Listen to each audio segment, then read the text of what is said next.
Assalamualaikum warahmatullahi wabarakatuh. Salam sukses EduTech Madrasah. Perkenalkan, nama saya Muhammad Roy Faisal Ramadan. Saya guru IPA dari SMPN 1 Wonorejo.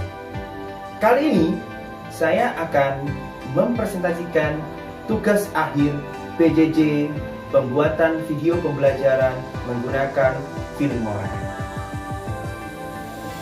Tema yang saya ambil hari ini adalah tentang COVID-19. Tentunya teman-teman sudah tidak asing dengan kata COVID-19, yaitu kepanjangannya adalah Coronavirus International Disease 2019 yang disingkat dengan kata COVID-19. Indonesia telah mengalami masa pandemi COVID lebih dari 7 months atau 7 bulan. Tentunya kita sudah banyak belajar bagaimana kita melawan COVID-19. Untuk menambahkan pemahaman teman-teman terkait COVID-19, saya akan menjelaskan lebih detail lagi tentang COVID-19. Yang pertama kita bahas adalah ukuran atau size dari COVID-19. Yang kedua adalah struktur dari COVID-19. Yang ketiga adalah bagaimana kita menghadapi COVID-19 berdasarkan kelemahan-kelemahan dari COVID-19. Kita masuk kepada materi yang pertama kita, yaitu ukuran dari COVID-19. Tentunya teman-teman sudah paham dan banyak menyadari bahwa COVID-19 merupakan salah satu virus. Virus itu ukurannya sangat kecil.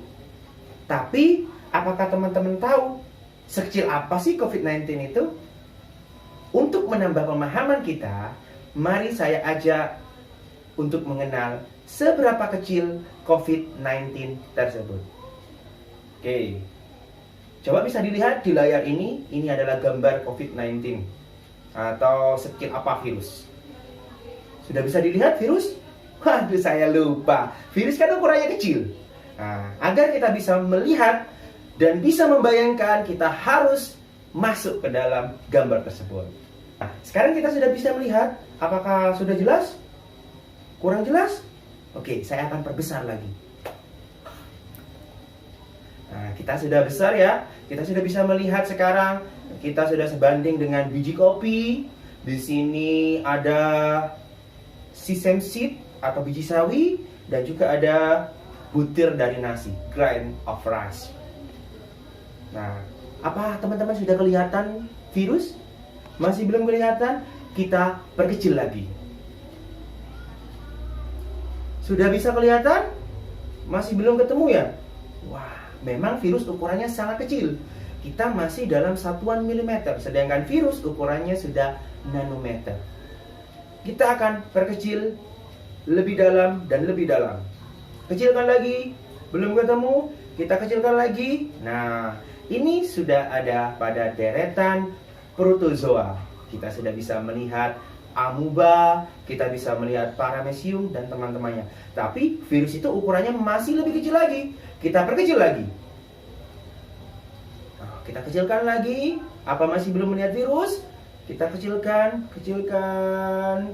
Nah, akhirnya kita sudah menemukan satu virus. Tadi sudah ada bakteri ya sebelum virus. Kita sudah menemukan virus ini. Virus HIV sudah ada, virus flu sudah ada. Ukuran dari virus corona ini sama dengan ukuran dari virus flu. Tentunya teman-teman masih penasaran, apakah masih ada yang lebih kecil dari virus kita? Kita akan perkecil lagi sampai kecil. Nah, terus ya, kita kecilkan lagi. Satu, kita kecilkan lagi, lebih kecil lagi, lebih kecil. Wah, rupanya benda paling kecil di dunia adalah atom.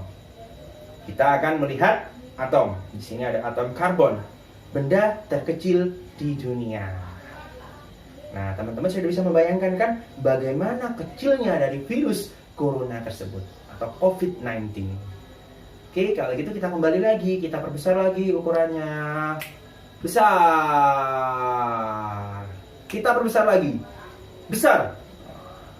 Kita sudah kembali lagi. Sekarang kita keluar dari video ini.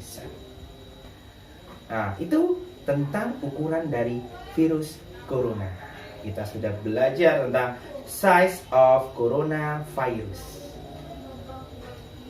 Selanjutnya kita masuk ke materi kedua tentang structure of corona atau struktur dari COVID-19. Teman-teman, saya akan tunjukkan COVID-19. Sudah kelihatan? Masih kurang besar? Saya perbesar. Besar.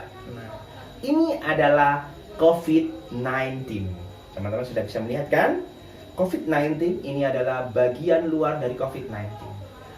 Untuk kita lebih kenal lagi, saya akan membesarkan COVID-19 ini dalam ukuran yang lebih besar agar teman-teman paham tentang structure dari COVID-19. Tidak bisa lihat ukuran dari COVID-19 tersebut. Nah, kita sekarang masuk ke materi yang ketiga. Kita sudah paham dengan struktur dari COVID-19 tersebut.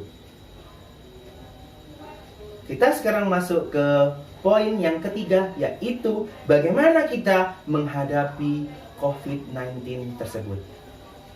Nah, struktur COVID-19 yang kita bisa lihat. Satu, virus ini ukurannya sangat kecil, sehingga mudah masuk melalui organ-organ yang ada dalam tubuh kita. Tapi, virus memiliki reseptor yang hanya bisa melekat pada organ-organ tertentu. Contohnya kalau COVID-19 ini bisa melekat pada paru-paru dan tenggorokan kita. Sehingga jangan lupa selalu gunakan masker. Kenapa? Karena dengan menggunakan masker, virus tidak akan bisa masuk ke dalam hidung kita, mulut, apalagi sampai ke tenggorokan kita. Yang kedua, virus ini kita bisa lihat, dia memiliki glikoprotein atau protein reseptor. Nah, protein reseptor ini sangat lemah dan rapuh, sehingga dia bisa hancur dengan menggunakan sabun. Oleh sebab itu, cara pencegahan utama dari COVID-19 adalah jangan lupa selalu cuci tanganmu menggunakan sabun. Setelah itu, untuk mencegahnya, jangan kalian lakukan kontak fisik. Sesuai saran dari WHO adalah social distancing atau pembatasan sosial. Kita harus bisa menjaga jarak kurang lebih 1,5 meter sampai 2 meter. Kenapa kita harus menjaga jarak? Agar penularan virus COVID-19 ini tidak bisa tersebar. Karena kalau kita melakukan bersin atau kita sedang berbicara, terjadi percikan dari ludah kita atau udara yang ada dalam tenggorokan kita yang sudah terinfeksi, sehingga itu bisa membuat penularan. Jadi jangan lupa 3 hal untuk pencegahan COVID-19. Yang pertama, gunakan masker. Yang kedua, cuci tangan dengan menggunakan sabun. Yang ketiga, lakukanlah social distancing. Jika ada gejala-gejala tentang COVID-19, jangan lupa hubungi dokter. Sekian dari saya mengenai COVID-19.